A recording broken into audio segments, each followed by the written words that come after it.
Boa noite, meu irmão, que a graça e a paz do Senhor esteja sobre a sua vida.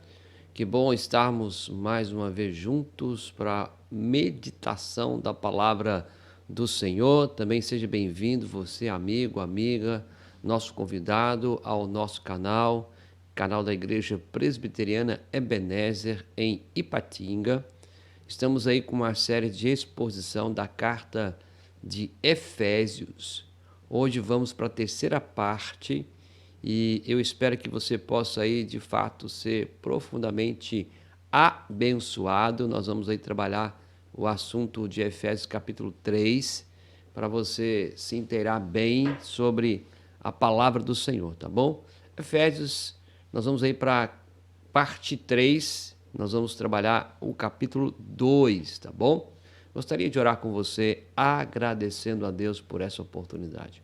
Oremos. Pai, obrigado porque mais uma vez o Senhor nos proporcionou a oportunidade de poder meditar na tua palavra e que esse exato momento, esta casa, essa família possa ser edificada pela palavra do Senhor.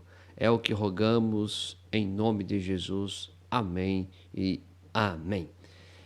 Nós vamos trabalhar então Efésios capítulo 2 e o alvo dessa lição, você pode olhar comigo, reconhecer a condição que estávamos antes da salvação em Cristo. Qual é a nossa condição antes de Cristo, antes da salvação em Cristo?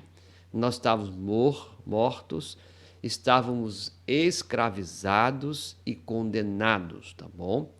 E vamos entender um pouquinho também sobre o que é a graça, a misericórdia e o amor de Deus nesse processo. Já trabalhamos esse assunto também em vídeos anteriores, você pode aí examinar sobre o conceito de graça, misericórdia.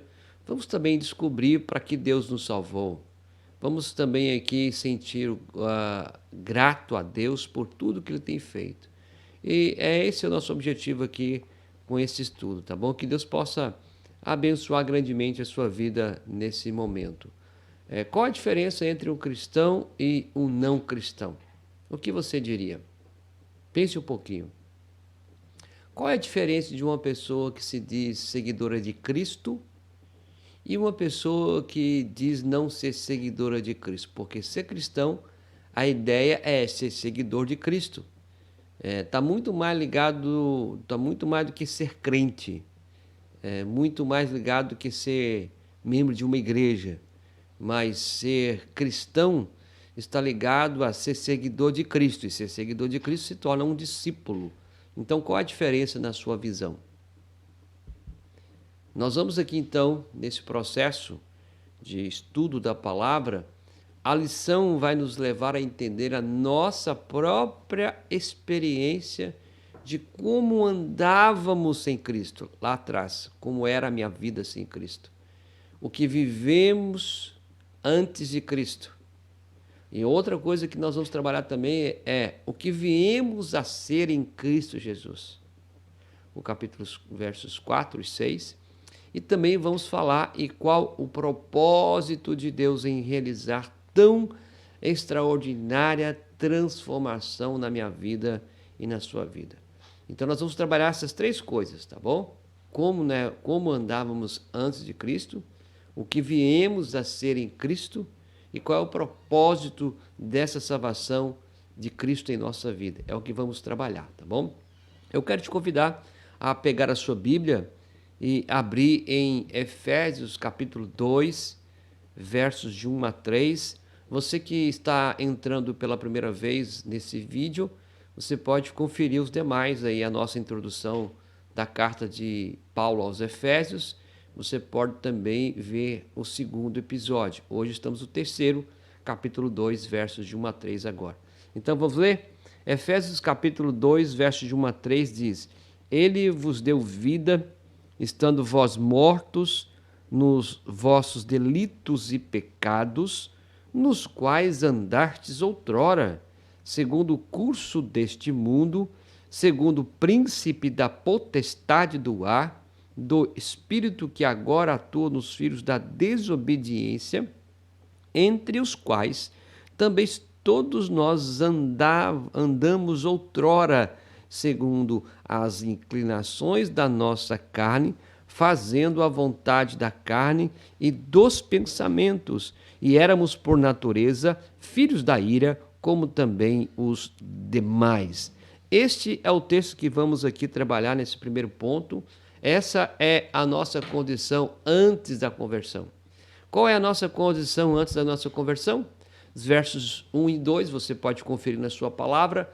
Estávamos mortos. Aqui diz aqui, ó, e ele vos deu vida, estando vós mortos nos vossos delitos e pecados.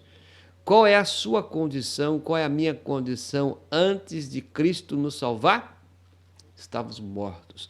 Se você lembrar bem o episódio do Éden, você vai encontrar que quando Deus falou com Adão e Eva, vocês podem comer de todo fruto, mas deste fruto você não pode comer, porque o dia que você dele comer, certamente morrerás. E, de fato, houve uma desobediência e entrou a morte. E também você vai encontrar Paulo falando que o salário do pecado é a morte. Um outro texto que você vai encontrar também nas Sagradas Escrituras, a alma que pecar, essa morrerá. Então, estávamos mortos. Essa é a nossa condição antes de Cristo. Aí você vai ter delitos. O que é delitos? Um passo falso, desvio do caminho certo. Então veja que nós tínhamos um caminho a trilhar, nós tínhamos um objetivo, mas nós demos um passo em falso. Nós desviamos do caminho. Veja bem, quando nossos pais pecaram, toda a nossa natureza se corrompeu. Então nossa condição é bem clara em dizer que nós estamos mortos, tá bom? Pecados, erro do alvo, não atingir o padrão. Então, tem uma definição de pecado, o que é pecado?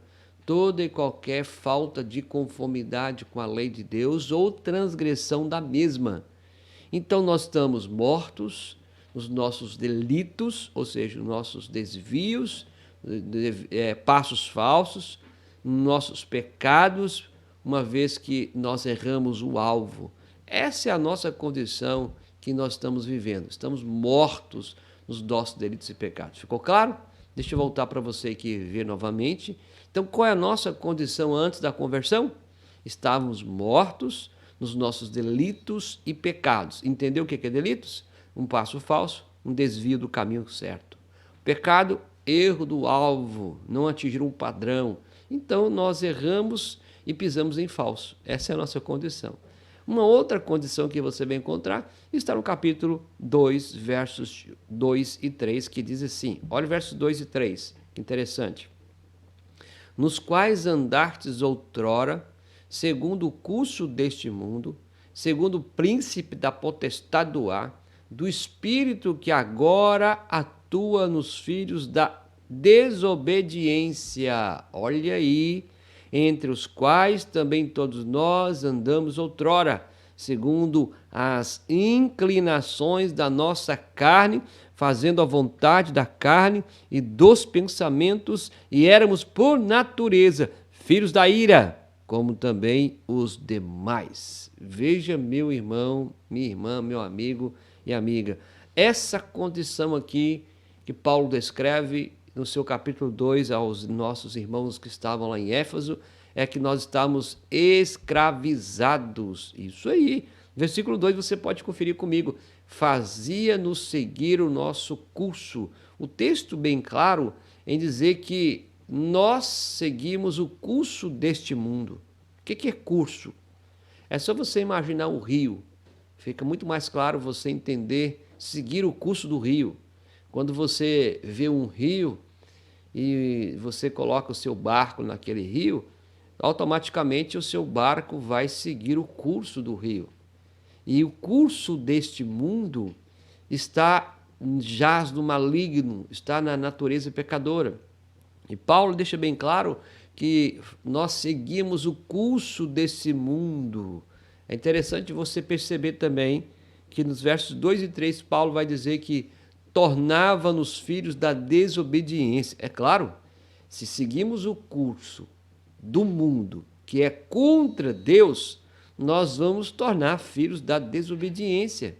É interessante que nesse tempo que estamos aí vivendo, os dias não são fáceis, estão aí a cada dia piorando, porque para a igreja, no sentido de igreja sólida, no contexto mundial, aquilo que era mundano já não é mais mundano, né? E aí elas vão se tornando igual. Então não tem muita diferença você ver em alguns países o que é igreja e o que é mundo. Mas a Bíblia diz que nós seguimos o mundo, o curso do mundo, uma vez tornando-nos filhos da desobediência. Isso é muito sério e complicado. Ainda Paulo vai dizer no versículo 3, fazia a nossa carne se inclinar para o pecado. Então veja bem, já estávamos mortos nos nossos delitos e pecados. Agora Paulo coloca bem claro dizendo que estamos escravizados. Porque seguimos o curso do mundo, tornamos filhos da desobediência, inclinados para o pecado. Que condição miserável! Que condição miserável que estávamos antes de Cristo. Talvez você que está assistindo e ouvindo, a sua condição seja essa. Não quer dizer que eu sou melhor do que você. Não é isso. Porque uma vez que nós não reconhecemos o nosso estado, é uma coisa complicada para viver uma vida agradável. Então, se você olhar então os versículos de 2, versículos 3, você vai encontrar que estávamos escravizados, tá bom? Fazia-nos seguir o curso deste mundo, tornando-nos filhos da desobediência e fazendo a nossa carne inclinar para o pecado. Olha que maravilha dizer que a palavra de Deus, ela é tão clara e ela é tão objetiva em mostrar a nossa condição. A terceira condição vai dizer também no versículo 3 que estávamos condenados. Paulo vai dizer assim, entre os quais também todos nós andávamos outrora, segundo as inclinações da nossa carne, fazendo a vontade da carne, já lemos isso aqui, e dos pensamentos, e éramos por natureza filhos da ira, como também os demais. Veja que isso é interessantíssimo. Ou seja, já estamos condenados diante da atual situação. Estamos mortos, escravizados e condenados. Isso é interessante saber que a condenação na nossa vida, quando nossos pais pecaram, ele disse que estaríamos condenados, mortos. E o veredicto foi dado, né? O próprio Deus deu o veredicto, culpado, condenado. Estamos condenados. Por isso que Cristo precisa ser a base da nossa salvação. Não é Cristo mais as obras, não é Cristo mais o mérito, não é Cristo mais a igreja, não é Cristo mais o pastor, não é Cristo mais alguma coisa. Não existe Cristo mais alguma coisa. Existe Cristo é a pedra angular, ele é a rocha, ele é a base. É isso que a Bíblia diz. Então essa é a nossa condição. E eu espero que você tenha aí compreendido essa primeira parte. Então, uma pergunta para você. Antes de conhecer a Cristo, você percebia que estava morto em seus delitos e pecados? Antes de você conhecer a Cristo, como que você percebia a vida? Como que você percebia a sua vivência? Uma outra, que atitudes podemos ver na sociedade que comprovam que as pessoas sem Cristo estão mortas em seus delitos e pecados? Isso é bem visível quando você trabalha com uma pessoa que estava vivendo uma vida totalmente errada. Não quer dizer que era a pior pessoa, mas estava vivendo errada. E, de repente, a luz do próprio Deus iluminou seu entendimento e ele ali se converte. E depois, na sua conversão, ele mesmo diz com a sua boca como eu estava andando errado. Por quê? Porque ele reconheceu isso aqui, ó. Ele estava morto, ele estava escravizado e ele estava condenado. Essa é a condição minha e sua antes de Cristo. Mas vamos lá então. Seguimos, versos 4 a 7, mas aí nós vamos encontrar mas Deus. Então vou ler para você os versos de 4 a 7 e depois nós vamos aqui aos poucos visualizando eles. 4 a 7 diz assim: mas Deus, sendo rico e misericordioso, por causa do amor com que nos amou, estando nós mortos em nossos delitos, nos deu vida juntamente com Cristo, pela graça sois salvos. E juntamente com ele nos ressuscitou e nos fez assentar nos lugares celestiais em Cristo Jesus. Verso 7, para mostrar nos séculos vindouros a suprema riqueza da sua graça e bondade para conosco em Cristo Jesus. Esse é o texto que vamos aqui falar. Então, qual a nossa condição antes de Cristo? Mortos, escravizados e condenados. Mas Deus, tá? Então, estávamos mortos, mas Deus nos vivificou em Cristo. Glória a Deus. Aleluia por isso, porque estávamos mortos, mas Ele nos vivificou em Cristo Jesus. Olha, uma outra coisa que você precisa saber. Éramos escravos, mas Deus nos libertou em Cristo. Maravilha! Estávamos presos com a algema do pecado, presos, condenados. Nós não tínhamos vida, mas Ele nos deu vida em Cristo. Ele quebrou as algemas dessa prisão do pecado.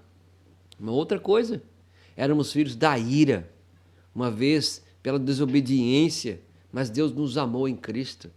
Veja que coisa maravilhosa. Estávamos mortos, mas Ele nos vivificou em Cristo. Éramos escravos, mas Ele nos libertou. Éramos filhos da ira, mas Ele nos amou em Cristo. Maravilha, meus irmãos. Glória a Deus por isso. Então, você que está nos ouvindo e vivendo, há solução para a sua vida. Deus pode transformar grandemente a sua vida e a sua casa. Se você tem visto pessoas na sua casa sendo mortas, escravas, desobedientes, creia no poder transformador do Deus poderoso, a salvação em Cristo Jesus. É isso que a palavra de Deus nos orienta. Então nós estávamos mortos, mas Ele nos trouxe vida, vida em Cristo. Paulo diz isso aqui bem claro. Juntamente com Ele, Ele nos vivificou, juntamente com Ele nos libertou, porque Ele venceu o pecado, Ele venceu a morte. Ele nos amou, um amor incondicional, tudo porque a nossa condição anteriormente não era boa. Isso é importante você perceber, porque se você não perceber a sua condição antes de Cristo, qual a diferença? E o Espírito nos convence desse ato, amém? E aí Paulo vai dizer que pela graça sois salvos. Então nós estávamos escravos, condenados, mortos, éramos culpados, mas pela graça sois salvos. Escravidão, condenação e morte, essa era a nossa condição. Paulo vai dizer isso claramente aqui no versículos que nós lemos, né? Estando nós mortos em nossos delitos e pecados, nos deu vida juntamente com Cristo. Verso 5, pela graça sois salvos. Aqui é um ponto interessante. Por quê? Porque tem muitas pessoas achando que serão salvas pelo mérito. Tem muitas pessoas achando que serão salvas porque são boas. Tem muitas pessoas que estão achando que serão salvos porque vão à igreja. Tem muitas pessoas que acham que são salvas porque não dá prejuízo a ninguém. Não é nada disso. A Bíblia diz que é pela graça. Agora, quem aplica a graça não é eu, não é você, não somos nós. Quem aplica a graça é o próprio bom Deus. Ele dispensa graça e misericórdia a quem Ele quer. Então eu quero te convidar a você ver os estudos anteriores também no nosso canal aí sobre graça. Então, pela graça. E se não fosse pela graça, nós não teríamos solução nenhuma. Quer ver? Deixa eu dar um exemplo para você ver. Deixa-me exemplificar. Imagine então que se nós fôssemos salvos, imaginemos que nós fôssemos salvos pelas obras, tá bom? Por mérito. Imagine então que você, um bom homem, uma boa mulher, um bom jovem, uma boa jovem, faça todas as ações boas, tá bom? Aí você, nessa semana, fez uma ação boa, aí na outra você fez a ação boa, e durante o mês você completou várias ações boas. Mas imagine que no seguinte mês você não fez ação boa, você fez uma ação má e uma outra ação má. Como é que ficam as outras boas? É como se você estivesse fazendo um bolo e pegando ali meia dúzia de ovos. Você quebra o primeiro bom, o segundo bom, o terceiro bom, o quarto bom, o quinto bom, ok? Mas o sexto ovo que você quebra, ele está podre, está gorado. Aí você quebra no meio da massa, bate e faz o bolo. Eu nunca vi uma pessoa fazendo um bolo dessa forma. Por quê? Porque um ovo estragado estragou toda a massa. A Bíblia diz que é dessa forma. Por isso que nós não podemos ser salvos pelas obras ou pelos méritos. Porque nós podemos fazer 10.000 obras boas, mas a próxima que for má vai contaminar todos os demais. Por isso que Deus deixou bem claro que é pela graça. Então, pela graça nós somos salvos, porque estávamos mortos, ele nos vivificou em Cristo, na sua morte, na sua ressurreição. Éramos escravos e então fomos libertos da algema, da escravidão. E ainda, agora somos também amados nele. Amém? Que Deus possa aí abençoar a sua vida. Então vamos lá. O que Deus fez? Vamos para lá? O versículo 5, então, você vai encontrar o que Deus fez. Deu-nos vida juntamente com Cristo. Então, lembra que nos versículos anteriores fala que estávamos mortos. Então, morto não tem vida própria. Pessoa que está morta no caixão, você já viu uma pessoa morta tendo vida própria? Está morta. E o morto espiritual é a mesma ideia, não tem vida espiritual. Mas o que Deus fez? Nos deu vida juntamente com Ele. Então, quando Ele morre, Ele paga o preço. E quando Ele ressuscita, comprova de que aquilo que Ele fez foi verdadeiro e o Pai aceita. Então, agora, através da sua morte, através da sua ressurreição, nós temos vida juntamente com Ele. Maravilha. Então, o que Deus fez? Te deu vida.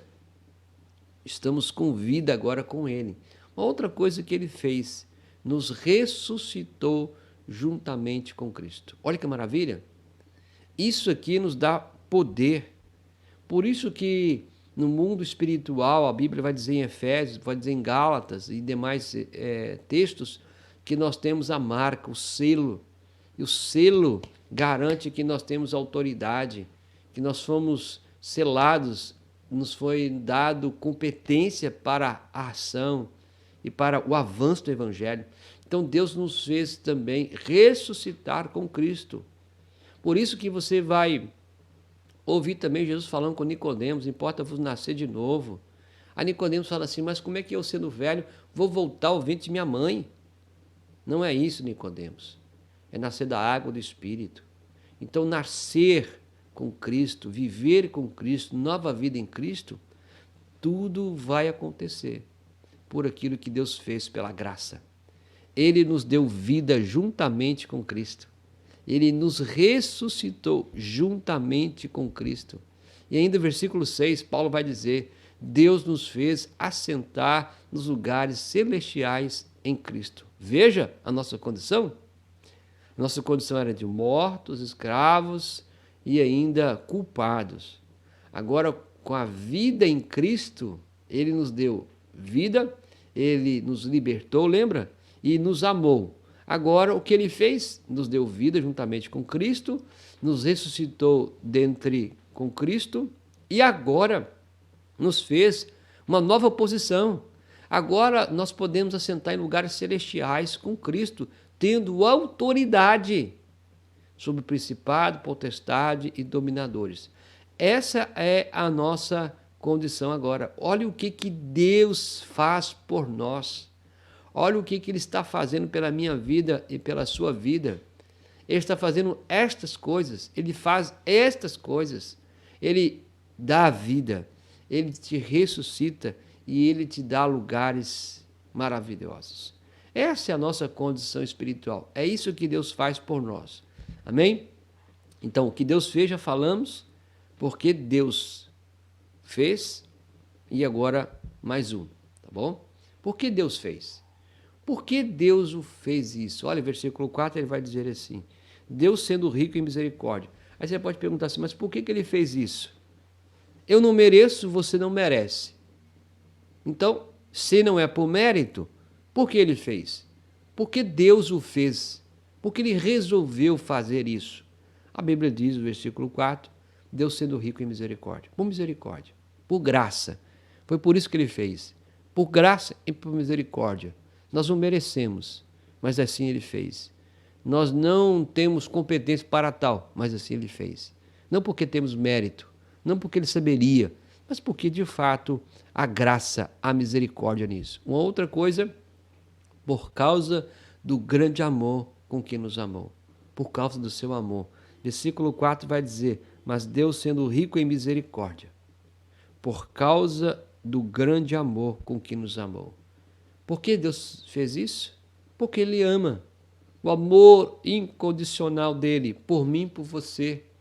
Meu querido irmão, irmã, amigo, olha que maravilha. Versículo 7, ele diz, a suprema riqueza da sua graça. Por que ele fez isso? Porque é uma suprema riqueza da sua graça. Irmãos, irmãs, amigos e amigas, por que Deus o fez? Porque Ele é misericordioso, porque Ele é um Deus de amor e porque Ele é um Deus que tem a sua suprema riqueza da sua graça. Tudo isso parte dele, não parte de mim, não parte de você. Por isso que nós somos alcançados pela graça, por isso que fomos alcançados pelo seu amor, por isso que fomos alcançados pela sua misericórdia. O que Deus fez por nós e por que Ele fez é algo tão maravilhoso que foge à nossa compreensão. Foge à nossa compreensão.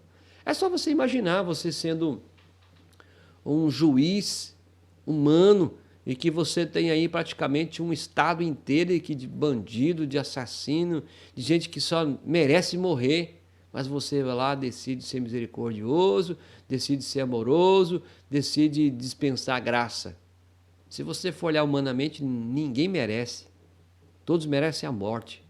Mas aqui a Bíblia diz que Deus fez. E o fez porque Ele é maravilhoso na sua misericórdia, Ele é maravilhoso no seu amor e também na sua graça. Amém? Espero que você esteja aí compreendendo, tá bom? Uma outra coisa, versículo 7, que Ele fez, porque Ele fez, em bondade para conosco, em Cristo Jesus. Veja por que Ele foi bondoso conosco. Ele não foi bondoso porque eu era bondoso, porque Ele merecia ser bondoso comigo. Ele o fez ser bondoso comigo em Cristo. Então você veja que toda a base é em Cristo. Toda a base ela é cristocêntrica. Ela não é humanista. Então o grande problema que nós temos enfrentado no Brasil é que muitas igrejas têm uma base teológica não cristocêntrica, mas humanista. Ou seja, não há nada fora de Cristo, tudo converge para Cristo, tudo é em Cristo. Então, se você entende que você precisa ter nova vida, é em Cristo, não há outra base. Então, em bondade para conosco, em Cristo Jesus. Foi isso que Ele fez por mim. Foi isso que Ele fez por você, meu irmão, minha irmã, amigo e amiga. Nossa condição não era boa. Estávamos mortos, estávamos de fato, escravizados e condenados. Mas agora nós temos condições melhores. Nós temos um Deus que ama, um Deus que é misericordioso, um Deus que tem graça e um Deus que é bondoso. Tudo por causa de Cristo. Uma aplicação? O que significa estar assentado nos lugares celestiais em Cristo Jesus? O que você acha? Veja que nossa condição era a condição de pessoas mortas. Estamos aqui. Mas quando a salvação nos alcançou, nós saímos de um estágio para o outro, império das trevas para o império da luz. Então nós temos lugares celestiais, ou seja, nova posição, nova postura, não porque eu conquistei, mas porque ele fez por mim. Que implicações há para a vida cristã diária nisso? Porque Paulo repete 3 vezes a palavra graça nesse parágrafo. Qual a aplicação para a nossa vida prática? Eu vejo que a aplicação prática é que tudo que nós somos ou fazemos nesses dias é porque a graça de Deus tem nos alcançado. Haja vista que uma vez que a graça nos alcança, nós fazemos com que o Evangelho avance como bons discípulos, como bons seguidores, apregoando, né, o Evangelho da graça, o Evangelho cristocêntrico, o Evangelho de que tudo que nós somos e temos é com base em Cristo Jesus. E isso nos dá uma nova postura de se assentar nos lugares celestiais em Cristo Jesus. Pense um pouco sobre essas aplicações. E aqui mais um ponto.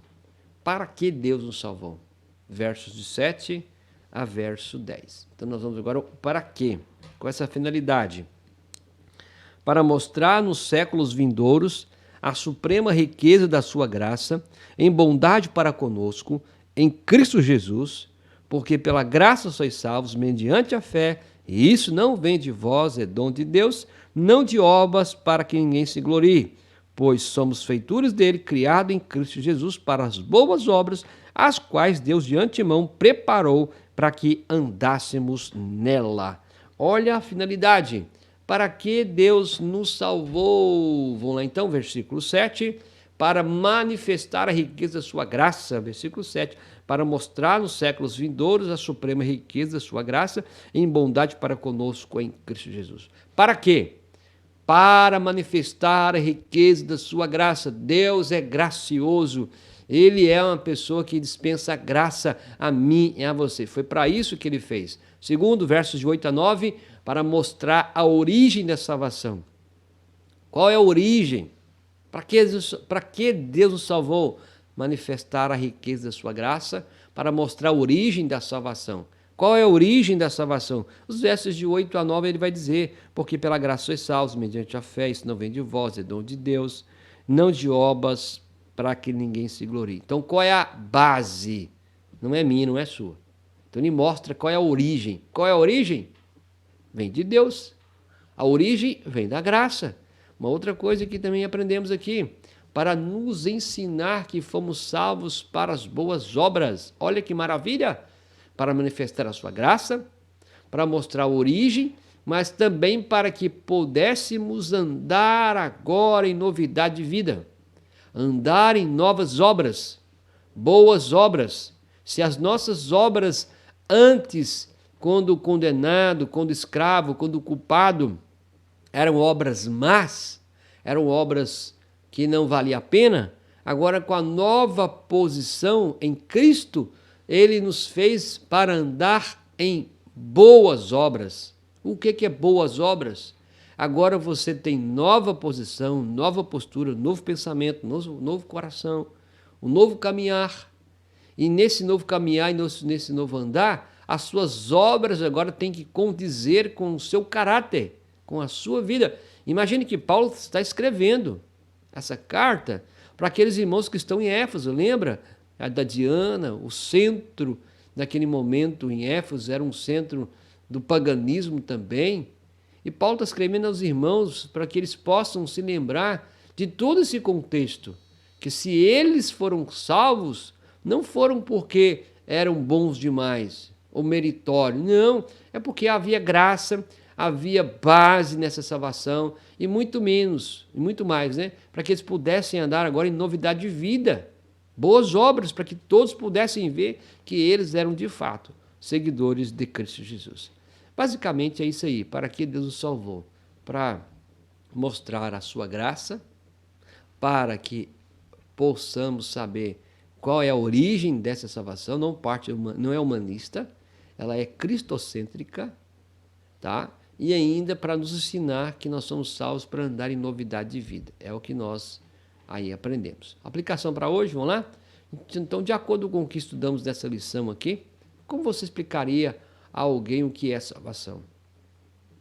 O que você explicaria para alguém o que é salvação? Então, nós falamos aqui o que é uma salvação. Estávamos perdidos, o que Deus fez e por que Ele fez. Então, o que significa andar em boas obras? Pense em 3 maneiras práticas. O que seria andar em boas novas agora, sendo uma pessoa salva? Quais seriam 3 maneiras práticas das boas obras na sua vida que você está vivenciando essa semana? Pense nisso, em que Deus possa abençoar a sua vida, tá bom? Vamos concluir?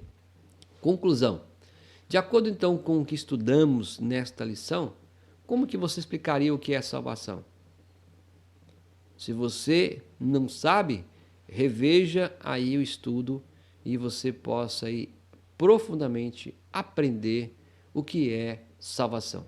Então, se a pessoa te perguntar o que é salvação, o que é ser salvo, salvo de quê? E por quê? E para quê? Então, você já tem uma base bem legal aqui, tá bom? É o que nós aí estudamos nesse ponto aqui. Deixa eu voltar para você se inteirar. Efésios capítulo 2. Nós aí estamos estudando essa parte, mas Deus então enriquece seu amor. Eu gostaria de terminar lendo agora todo o texto do capítulo 2, versos de 1 a 10, para você se inteirar. Ele vos deu vida, estando vós mortos nos vossos delitos e pecados, nos quais andastes outrora, segundo o curso deste mundo, segundo o príncipe da potestade do ar, do espírito que agora atua nos filhos da desobediência, entre os quais também todos nós andamos outrora, segundo as inclinações da nossa carne, fazendo a vontade da carne e dos pensamentos, e éramos, por natureza, filhos da ira, como também os demais. Veja a nossa condição, hein? Mas Deus, sendo rico, misericordioso, por causa do grande amor com que nos amou, e estando nós mortos, olha aí, nós estávamos mortos, nossos delitos e pecados, nos deu vida juntamente com Cristo, pela graça sois salvos. A base é cristocêntrica, não é humanista. E juntamente com ele nos ressuscitou, nos fez assentar nos lugares celestiais em Cristo Jesus, para mostrar nos séculos vindouros a suprema riqueza da sua graça, em bondade para conosco, em Cristo Jesus. Porque pela graça sois salvos mediante a fé, e isso não vem de vós, é dom de Deus, não de obras para que ninguém se glorie, pois somos feituras dele, criados em Cristo Jesus para as boas obras, as quais Deus de antemão preparou para que andássemos nela. Amém? Que Deus possa abençoar a sua vida, meu irmão, minha irmã, e que você possa ser um verdadeiro discípulo de Cristo, vivendo nesses dias e vivendo um caráter de discípulo, vivendo a sua vida como homem, como mulher, como família, que segue a Cristo e mostrando que Ele fez por você. E uma vez Ele fazendo por você, você vai demonstrar com amor aquilo que Ele conquistou por você. Deus abençoe. Gostaria de orar por você. Pai, obrigado mais uma vez pelo estudo da Tua Palavra, que essa palavra possa de fato edificar essa mulher, esse homem, este jovem, esta jovem, essa criança, Senhor, adolescente, essa família, que de fato o Teu Espírito possa nos convencer do pecado, da justiça e do juízo, e que Teu Espírito possa produzir em nós novidade de vida, santificação, maturidade. É o que pedimos e rogamos em nome de Jesus. Amém e amém. Deus abençoe grandemente a sua vida. Eu quero convidar você a ouvir o próximo e ver o próximo estudo. Isso aí. Espero que você possa de fato ter aprendido e até o próximo encontro, tá bom? Você pode também nos ajudar a divulgar aí o nosso canal. Então, entre os nossos irmãos, você pode aí indicar, e aquele amigo, aquela amiga que você tem Se você vê que isso é uma palavra rica de edificação para ele e para ela, nos indique aí o nosso canal para que ele possa edificar, tá bom? Fique na paz, Deus abençoe grandemente a sua vida.